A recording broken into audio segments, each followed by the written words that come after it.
Umama from Saudi Arabia sent us an email saying that my husband has his own house where his parents and sisters stay, and an empty land and several flats which he has rented.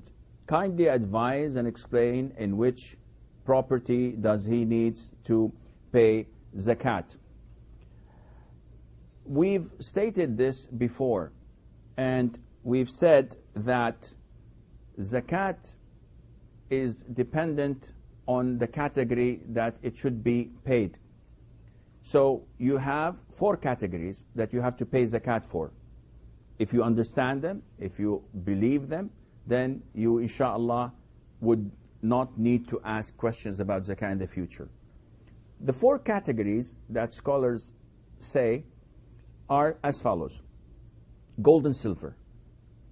Gold and silver and whatever falls under this category, such as currency, euros, dollars, etc., you have to pay zakah for that. The second category is whatever comes out of the ground in forms of vegetation that can be weighed, so in this and can be stored as well. So we have dates, we have raisins, that we have wheat, we have cereals. All of these can be weighed or can be contained and can be stored. You have zakah for this. The third category is the cattle, camels, cows, sheep, and the likes, if they feed on an open prairie. So you have to pay zakah as well. And the last and fourth category is things that are displayed for sale. So things that you buy and sell, goods, then you have to pay zakah for them. These are the 4 things, 4 categories. So if a person says, okay, I have a car, do I have to pay zakah?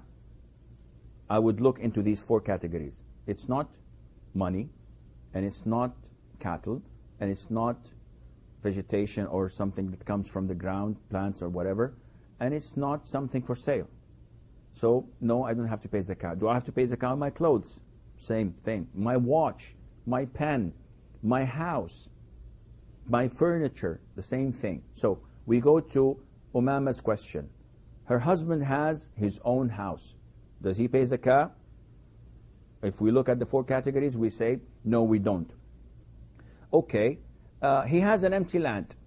Let's look at this empty land. Why does he have an empty land? If she says that, well, he buys lands and he sells them, and he makes like 5% profit on each land he buys and sells, and he keeps on doing this 6-7 times a year. And in this case, it falls under the 4th category, which are items displayed for sale, goods. So yes, he has to pay zakah. But if she says, no, he bought it like 5-10 years ago, and it was a good deal, and he does not know, maybe he's going to build a house, maybe he's going to keep it so that his or our children would inherit it. He doesn't know what to do with it. And in this case, there is no zakah for that, because it does not fall under the 4th category. She says that he has several flats, and he rents these apartments.